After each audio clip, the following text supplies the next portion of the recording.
दोस्तों नमस्कार, आप देख रहे हैं हेलो न्यूज वर्ल्ड। सोच बेहतर कल की 14 अप्रैल को पूरे हरियाणा ही नहीं पूरे देश में भारत रत्न संविधान निर्माता डॉक्टर भीमराव अंबेडकर की 134वीं जयंती पर विभिन्न कार्यक्रमों का आयोजन हुआ। सैकड़ों कार्यक्रम रेवाड़ी जिले में भी हुए, हरियाणा में भी ऐसे हजारों कार्यक्रम हुए। हम आपको बता दें कि रेवाड़ी शहर में आधा दर्जन सामाजिक संस्थाओं ने डॉक्टर भीमराव अंबेडकर की एक प्रतिमा का अनावरण भी किया। इस मौके पर मेधावी बच्चों का सम्मान भी हुआ। पूर्व मंत्री डॉक्टर एम एल रंगा ने सैकड़ों लोगों की उपस्थिति में अपने विचार रखे। इनके अलावा अन्य वक्ताओं ने भी अपनी बात रखी। आप देखिए हमारी ये रिपोर्ट। आप देखते रहिए हेलो न्यूज वर्ल्ड, सोच बेहतर कल की। खबर अच्छी लगे तो लाइक करें, शेयर करें और नई खबरें देखने के लिए आज ही हेलो न्यूज वर्ल्ड को सब्सक्राइब कर लें। नमस्कार। बहू भी मिल गई मल्टीनेशनल कंपनी वाली, बड़ी पढ़ी लिखी, वो उससे भी ज्यादा तनख्वाह लेने वाली। और लास्ट में क्या हुआ, तब तक खुशी मना रहे थे, अमेरिका जाने का नंबर सपने देख रहे थे, तो बहू ने मुकदमा दर्ज करा दिया बेटे के, मेरे पैसे ज्यादा तेरे पैसे ज्यादा। और जीने का जो सलीका समाज के लिए, देश के लिए और दुनिया के लिए, हमारा परिवार 142 करोड़ का ही नहीं है, वो मानवता के दुश्मन है। हमारा परिवार 800 करोड़ का है, पूरी धरती पर रहने वाले लोगों का 800 करोड़ का। मेरा संबंध सभी 800 करोड़ से है। इसलिए बहुत बार कहते हैं, आप बोलते हो डरते नहीं भाई, ये क्या होता है डर भाई? ऐसा बोलूंगा तो ब्याज 2% मिलेगा, ऐसे बोलूंगा तो 3% मिलेगा, या मिलावट करनी है क्या? जिस देश में बोलने से डरते हैं तो समझो वहां डेमोक्रेसी नहीं है, किसी बदमाश ने कब्जा कर लिया देश पर। वो अभी रुको, लास्ट रोशन किए हैं और सारी बेटियां नजर आ रही है, आप देख लो।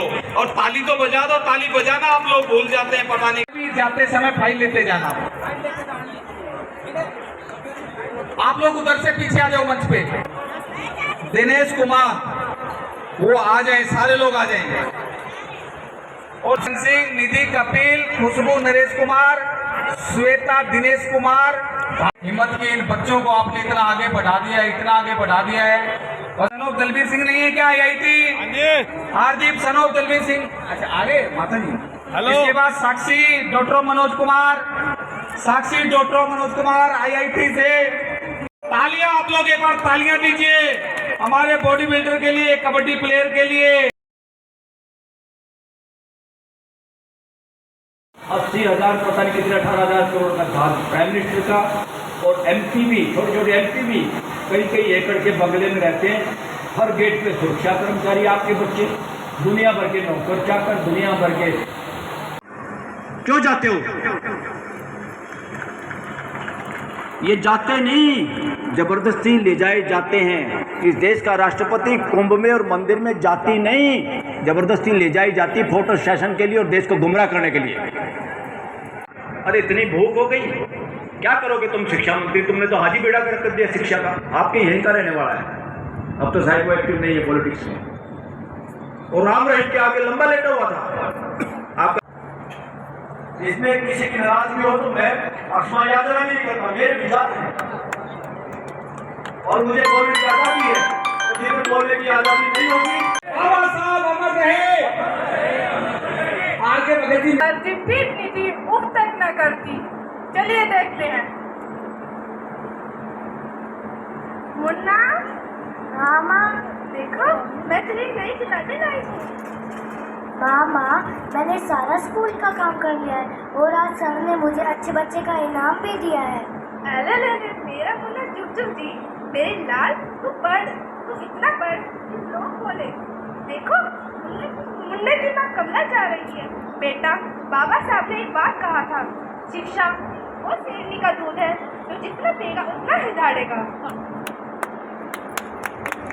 इनका वालों को क्या पता विदेश का कल्चर क्या होता है, कितनी हार्ड लाइफ होती है।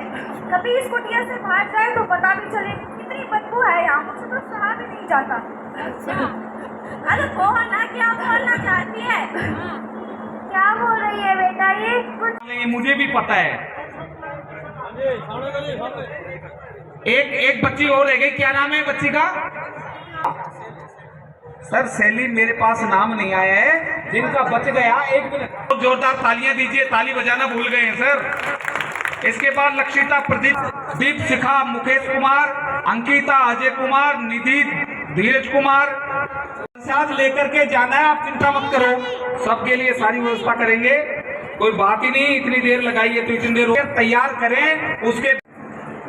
बाबा साहब डॉक्टर भीमराव अंबेडकर जी की 134वीं जयंती के समारोह में हमारे बीच में विराजमान परम पूज्य श्रद्धेय श्री लालदास जी महाराज, या भाई साधु सिंह, कि आप बाबा साहब के बताए हुए मार्गों पर चल करके हम और आप यहाँ पर पहुँचे हैं, ये बाबा साहब की देन है। अगर बाबा साहब ना होते न तो हम यहाँ बैठते और न आप वहाँ बैठते, ये उन्हीं की देन है। बाबा साहब ने कैसे अलग जगाई, जो समाज अपने हितों के लिए जो अपने अधिकारों से वंचित रह जाते हैं, चाहे उनको पानी पीने का अधिकार नहीं था, या स्कूल में बैठने का अधिकार नहीं था, या मंदिर में जाने का अधिकार नहीं था, किसी भी अधिकार से वंचित ऐसे लोगों के लिए काम करूं। और ये वास्तव में वो एक ऐसे बलिदानी त्यागी, परिवार का त्याग किया, ऐसी तपस्या की।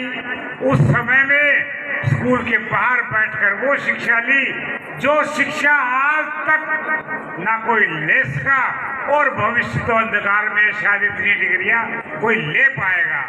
बाबा साहब एक ऐसे परिवार में पनपे, उन्होंने बड़ी से बड़ी शिक्षा का संकल्प लेकर ये कहा कि कोई भी व्यक्ति चाहे छोटा नहीं होता, वो संकल्प ले तो आप अपने मुकाम पर पहुंच सकते हो। इसलिए आज बाबा साहब के जयंती पर एक संकल्प ये भी हो कि हम संकल्प लेते हैं कि बाबा साहब की शिक्षा का अनुसरण कर, परिश्रम कर हम उन डिग्रियों को हासिल करेंगे, उन उच्च मुकाम को हासिल करेंगे जहाँ बाबा साहब पहुंचे थे, तभी आप पहुंच पाएंगे। दूसरा, एक जब बाबा साहब के घर में कोई कमाने वाला नहीं था, वो इतनी डिग्रियां हासिल कर सकते हैं, तो मेरा आपसे निवेदन है कि आप कितने भी गरीब हैं, पेट के पट्टी बांध करके अपने बच्चों को पढ़ाओ। आज कंपटीशन का जमाना है। मुझे बेहद प्रसन्नता हुई तो 12वीं क्लास की बच्चियां 98% लेकर के 95% लेकर के उस समानता से बहुत आगे पहुंच गई है जो बाबा साहब की कल्पना से आगे आई है। आज उस 10वीं की बच्चियां जो बाबा साहब ने कहा था शिक्षित बनो, बाबा साहब ये शिक्षित नहीं, ये बच्चियां मेरिट में आ गई है, ये आपके उस स्वप्न को साकार करने में लगी है। और ये बच्चियां आगे अंतरिक्ष में जाएंगी, साइंटिस्ट बनेगी, वैज्ञानिक बनेगी। आप कभी भी अपने आप को कमजोर मत समझो, ये बाबा साहब की सीख आज अपने मन में लेकर के जाओ। देखिए ये सभी दे गए, वो अभी रुको, लास्ट रोशन किए हैं और सारी बेटियां नजर आ रही है, आप देख लो। और ताली तो बजा दो, ताली बजाना आप लोग भूल जाते हैं, पता नहीं क्या कर। ताली बजाओ, मैं आपके जोश को माफी जाते समय फाइल लेते जाना। आप लोग उधर से पीछे आ जाओ मंच पे। सनोप, दिनेश कुमार, वो आ जाए, सारे लोग आ जाएंगे। सर कार्यक्रम में शामिल हुए हैं, क्या कहेंगे आज के कार्यक्रम को लेकर? एडवोकेट भीषम दत्त हूँ, मैं डायरेक्टर हूँ IACCRPC Indo Africa corporate cultural relationship promotion council. एक ऑर्गेनाइजेशन है जो इंडिया और अफ्रीका के बीच में कल्चरल रिलेशनशिप और ट्रेड उनको बढ़ावा देने के लिए प्रोत्साहित करती है। इसका एक डायरेक्टर जो केन्या के डिप्लोमेट रहे वो हैं जो ये केन्यन गवर्नमेंट इसको सपोर्ट करती है। मैं ये जो हमारा प्रोग्राम है अम्बेडकर भवन की तरफ से, और सब इसमें जितने भी सारी ऑर्गेनाइजेशन है जो SC ST के कल्याण के लिए और दूसरे समाज उत्थान के लिए जो भी संस्थाएं, इसमें सब ने एक मंच होकर एक प्रोग्राम का आयोजन किया है। बहुत ही खूबसूरत आयोजन था, बहुत भारी संख्या में लोग आए हुए थे, बहुत विशिष्ट अतिथि आए हुए थे जिन लोगों ने अपने मन से बाबा साहेब अम्बेडकर के संदेश को लोगों तक पहुँचाने में और अपने योगदान को उनसे बताने में, और वो समाज के लिए क्या कर रहे हैं, जो बाबा साहब के मिशन को आगे बढ़ा रहे हैं, उस सब को बताने के लिए बहुत अच्छी उपस्थिति में लोग थे और सब ने बहुत अच्छे से धैर्य से सुनी बातें। आज जैसे संविधान की बात आती है, संविधान की रक्षा की बात आती है, रैलियां निकाली जाती है, कहाँ तक मानते हैं राजनीतिक दखल का? क्या वास्तविक तौर पे संविधान को प्रभावित कर रहा है? जी, संविधान देखिए, संविधान में संविधान एक ऑर्गेनिक डॉक्यूमेंट है, वो समाज बदलते हुए समाज की ज़रूरत के हिसाब से बदला जा सकता है। लेकिन सुप्रीम कोर्ट, हमारे माननीय सुप्रीम कोर्ट ने कई बार ये बात बोली है जोर देके कि संविधान को आप पूरा बदलना चाहते हैं बदल दीजिए, लेकिन आप उसके आधारभूत ढांचे के साथ खिलवाड़ नहीं कर सकते। जो आधारभूत ढांचा है उसमें समानता है, समानता के अधिकार हैं, लोगों को एक डिग्निटी से जीने का अधिकार है, ये सब किसी के छीने नहीं जा सकते। और जिन जिन को ये लगता है कि इन अधिकारों का हनन होने की कोशिश है, और उनको पूरी उनके पास राइट है कि वो इनके खिलाफ खड़े होकर अपने अधिकारों की रक्षा कर सकते हैं। इस तरह इतना हमारे संविधान में हमें हम लोगों को सशक्त बना रखा है। नई प्रतिभाओं का सम्मान भी हुआ है। जी, नई प्रतिभाओं का सम्मान होना चाहिए, उन्हें आगे मंच देना चाहिए और उनको प्रोत्साहित करना चाहिए। सरकार जितनी भी जिस तरह से भी उनकी मदद करना चाहती है और मदद करनी चाहिए सरकार को, उनको समय समय पर अनुदान देने चाहिए जिससे नई नई प्रतिभाओं का जन्म हो सके। और जो सेक्शन समाज के जो डिप्राइव्ड सेक्शन हैं, जिन लोगों के पास पूरे साधन नहीं हैं, जो लोग किसी वजह से पीछे छूट गए थे, उन लोगों के बच्चों को समय समय पर जिस तरह भी सरकार ने प्रोविज़न या प्रोग्राम बना रखे, उनकी मदद करके उन बच्चों को प्रोत्साहित करना चाहिए। युवाओं को क्या संदेश दें? युवाओं को पढ़ने के साथ साथ अपने दिमाग से इतना सशक्त होना चाहिए कि उन्हें अपने अंदर एक 2 3 स्किल्स को, ऐसी प्रतिभाओं को जिससे वो खुशी कर सकें और उसी को अपना आधार बना के अपनी जीवन की आगे की संरचना को पूरी कर सकें। उनको आत्मनिर्भर बनने के लिए स्किल्ड होना बहुत ही ज़्यादा ज़रूरी है। पढ़ने के साथ साथ स्पोर्ट्स में भी रहिए, जो भी मर्जी कर दिए, पर स्किल बननी जरूरी। आपका परिचय? हाँ, मैं बलराज सिंह मलिक एडवोकेट, मैं सुप्रीम कोर्ट में लॉयर हूँ, प्रैक्टिस करता हूँ। आज रेवाड़ी आए हैं, कार्यक्रम था, क्या रहा कार्यक्रम? हाँ, कार्यक्रम अच्छा कार्यक्रम था और जयंती बाबा डॉक्टर भीमराव अम्बेडकर जी की जयंती समारोह, ये प्रोग्राम इन लोगों ने किया और बहुत अच्छा लगा। और डॉक्टर साहब का जो विचार था, संविधान खाली जो लिखा है उसके पढ़ने से नहीं आता, उसके अंदर जो आदमी समाता है, उन चीज़ों पर विचार मंथन करता है। तो डॉक्टर साहब ने पहले ही कहा था, बाबा साहब ने कहा था, अगर इस संविधान को चलाने वाले लोग बेकार होंगे तो इसको खराब कर देंगे। और उन्होंने खुद ये भी कहा था, अगर संविधान का जो इसमें मर्म है, जो मूल भाव है, अगर उसको इम्प्लीमेंट नहीं किया तो वो संविधान की हत्या है। एक और बात मैं कहना भूल गया, आज 22 सभा में मैं बोलना चाह रहा था, इस देश में जानबूझ के नॉन स्किल्ड करके मानव जाति का शोषण हो रहा है और ख़ास तौर में एससी समाज में भी, एसटी समाज में भी, और सबसे ज़्यादा ओबीसी ने, और सबसे ज़्यादा मैं कहूँगा हमारे उस समाज का हो रहा है जो सफाई का काम करता है। उनको, वो अस्पतालों में काम करते हैं सफाई का। कोरोना में उन्होंने अपनी जान के जोखिम पे सफाई का काम किया, जब भाई का भाई बाप बेटे से भी डरा हुआ था मरने से, एक दूसरे की बीमारी लगने से। वो सफाई कर्मचारी जो अस्पताल में अगर सफाई ना करे तो वही वायरस, वही बैक्टीरिया फैल के उन डॉक्टरों को भी मारे और मरीजों को भी मारे। उसके बीच में रहकर जिसको सफाई कर रहा है उसको आप अनस्किल्ड कह रहे हो, उसको आप कह रहे हो कि इसको स्किल की जरूरत नहीं, इसको शिक्षा की जरूरत नहीं, करवाओ फिर काम तुम दूसरों से। ये जानबूझ के इस देश के लोगों को बंधुआ मजदूर बनाने के लिए षड्यंत्र है। सफाई के काम को स्किल्ड वर्कर और स्किल्ड लेबर में शामिल करने की जरूरत है।